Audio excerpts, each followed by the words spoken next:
Other than the city streets of Japan, where can you find a squid on a stick? Well, you can get it at Japan Fes, which is the world's biggest Japanese festival that takes over a couple blocks of New York City to highlight Japanese culture through its food. From February to November, a company called A Forward brings together a bunch of Japanese food vendors to cook up some delicious Japanese delights, as if you were on the streets of Kyoto or Tokyo for the weekend. The one thing that comes to mind when I think of Japanese dishes, besides sushi, has to be the yakitori. They had a bunch of vendors grilling different kinds of meats on skewers over a coal fire. As you can see, Xiao Kao was grilling beef, chicken, and pork. And when I saw the skewer with a squid the size of my head, I had to get it. I was not sure how to attack the first bite. I just dug in.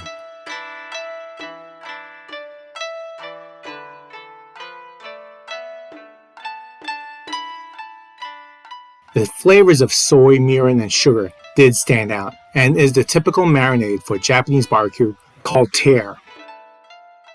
That first bite was a challenge as I negotiated the tentacles, then the head, and the body. The bites were slightly chewy, but I was able to make sure I didn't make a mess and keep the body intact for Irene to take her bites.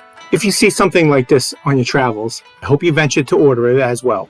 After taking on that creature of the seas, I was ready to take on the more traditional meats. First, we started with the beef, which was flavorful with the right amount of seasoning. The chicken was just as delicious and salty. And now for the pork, which had the right amount of smoke and fat that everyone will crave. From what I can tell, they will sell hundreds, if not thousands, of these squid, beef, chicken, or pork yakitori. When we made our first pass of the street fair options, I made a mental note to make sure I stop at Wagyu Master. How can you resist that smell of sizzling fat and beef? 85 Wagyu is mesmerizing. Every time I've had this amazing steak, I continue to crave it anywhere I go. From Korean barbecue to Michelin star supplemental charges, at $20 for 4 pieces on a stick, that's a real bargain. As I waited for the highly marbled grilled meat, I took a moment to review the certificate of the beef that was next to the cash register. The certificate looked authentic, and it's always educational to see where this beef came from. Let's go visit Kagoshima in southern Japan. I really smiled as they handed me my dish, and I searched for Irene as she waited for some bubble tea. I really did not want to wait, and I had to control myself from devouring the entire skewer. Finally, we met up through the crowds, and she handed me my matcha drink. And all I can think of, let's drop the drinks and dig in. And if I didn't let Irene eat first, I'd be in trouble. Go ahead. How is it? Is it really, yeah?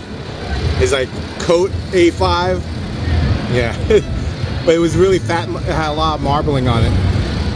Unfortunately, there are no cocktail tables to hold your drinks and dishes. So I juggled the drink and skewer and took that first bite. And the Wagyu perfectly melted in my mouth, full of grilled beef flavor, and it took very little for my teeth to break it down. All I have to say, oh my God, and I really did not want to share. But that half of the skewer was $10 and is the best value to eat. With that Wagyu still on my mind, I was getting a little thirsty and I had to have something to drink. Well, might as well get a beverage from the 2023 Bubble Tea Champion, Cozy Tea Loft. Irene got me the matcha, coconut, lychee jelly milk tea, as it looked interesting with that little bottle on the side, which was actually a mixture of green tea that you dump into the milk tea. While it was cool to basically play with your beverage, the mixture was thick and difficult to pour into the tea concoction. But the green tea was present, as well as a sweetness from the coconut milk and lychee jelly. And the lychee jelly provided an additional level of chewing a beverage. But it's better than tapioca pearls, which fill you up. Next up, let's check out Inari Sushi, who makes these pockets of fried tofu stuffed with different fillings.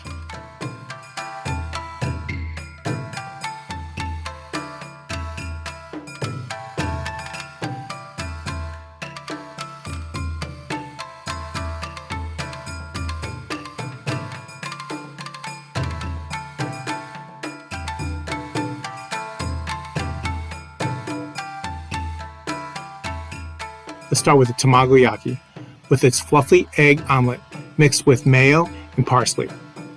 It was slightly sweet with a touch of eel sauce for some saltiness. Then might as well have some spam and cheese, which is also slightly sweet as well and delicious.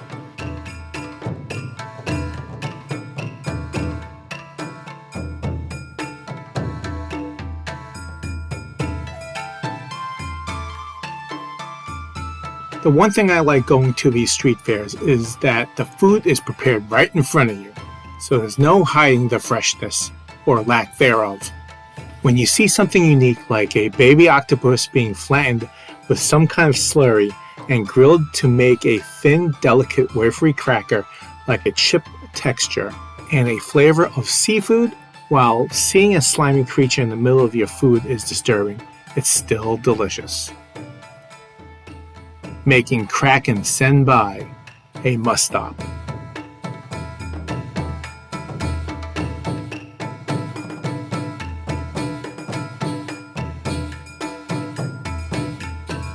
Again, it's really amazing how thin and crispy this is.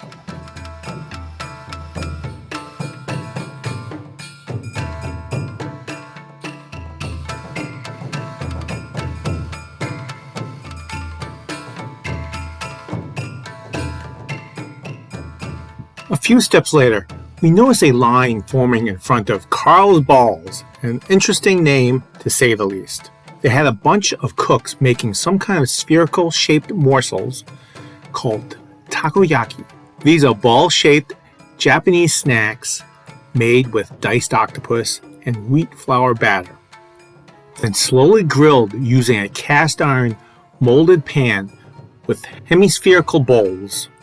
Again, the cool thing about these street festivals is that you get to see how things are made. The dish starts to form from a liquid to a solid as the cooks start to form the ball shape.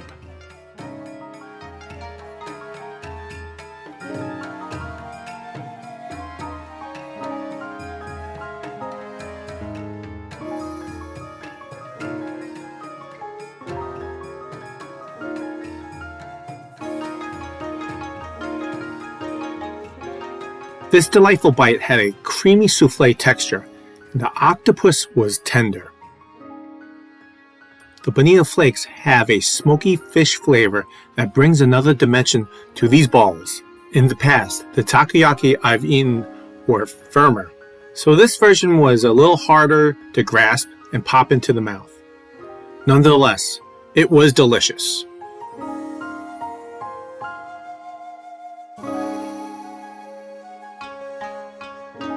Onto Mao Bao, which is more of a Chinese vendor. They make a pan-fried bun, and we ordered the 5-bun deal. We got 2 pork, 1 chicken, 1 beef, and 1 pork. Irene started with the white bun, which was the pork.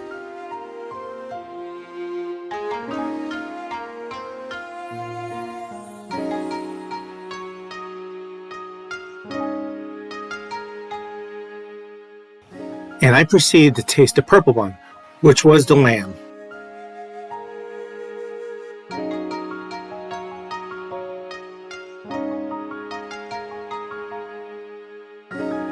Irene wasn't sure if the yellow bun was chicken or beef.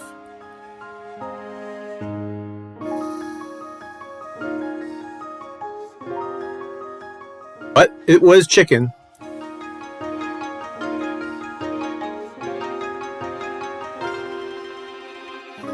And lastly, the pink bun was the beef. I guess if you think about it, medium rare is pink. Overall, the bombs were crispy, and the top part of the buns were soft and chewy. The ground up meat fillings were flavorful and juicy, to which the bun absorbed most of the juices. As we searched for our next item, this caught Irene's eye. Okonomiyaki grills up savory pancakes that remind me of a stuffed omelet with hash browns. But we ordered the Osaka-style Okonomiyaki with stir-fried yakisoba noodles, fried egg, bonita flakes with okonomiyaki sauce with Japanese mayo.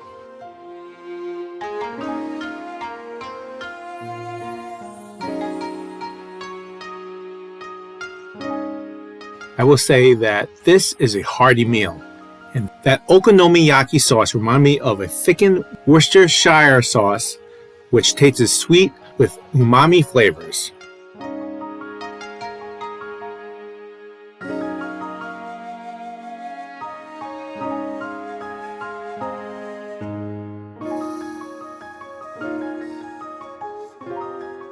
Now that we've had that rich and savory pancake, let's compare to something sweeter by Soufflé. That's Soofley. They are grilling Japanese souffle pancakes on an electric griddle. And it's taking a lot longer than expected. Unfortunately, it needs time to slowly cook so that the egg whites can set and cook thoroughly to maintain its fluffy height.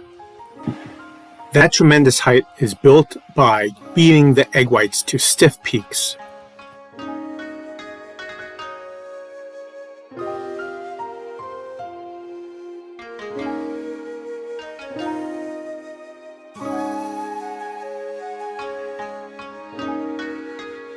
Check out this classic maple cookie. Even though we waited for a long time, the texture definitely was a lot creamier than a traditional pancake. Each bite you can taste the maple syrup under the whipped cream, and the Oreo cookie got even more soggier over time.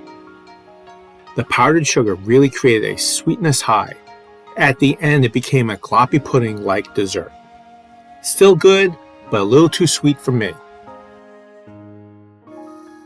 Well, I started this episode with eating things on a stick, so let's move on to more things on sticks. Fruit is a traditional way to end a meal. However, Tanghulu originated from northern China. This candied fruit kebab had a clear, solid sugar coat that locked in the fruit juices, and once you take a bite, you're hit with ultra sweetness from the shell that dissolves immediately with the juices from the fruit, to make each bite a bit juicier than the first one. It was challenging as I tried not to drop any parts of this dessert. But that is how the sugar crumbles.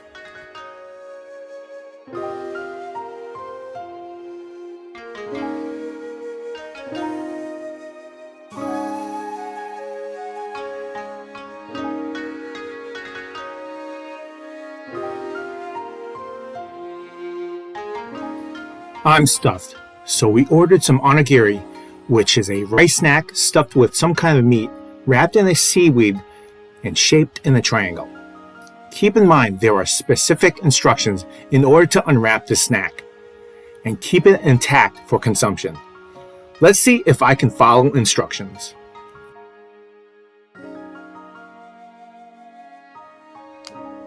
Okay, I was really stuffed from yesterday and we got these onigiris.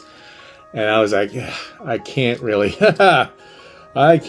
eat anymore. So put this in the fridge. I'm not sure if it's gonna hold up. Feels kind of soft, but it's rice and filling and should be eaten on room temperature. However, put it in the fridge for today and wanted to try it. So number one, you got one. Pull that down. This is pretty cool. They're really geniuses here. Alright, got that one. And then we got pull number two. Okay, I got this right.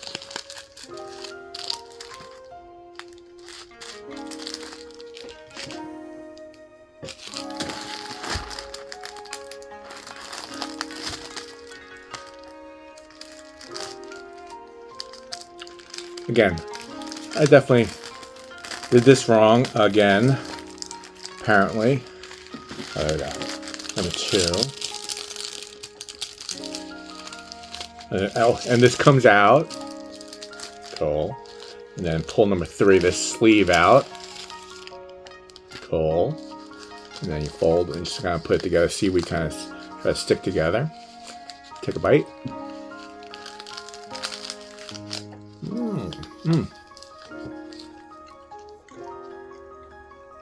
This happens to be the tuna.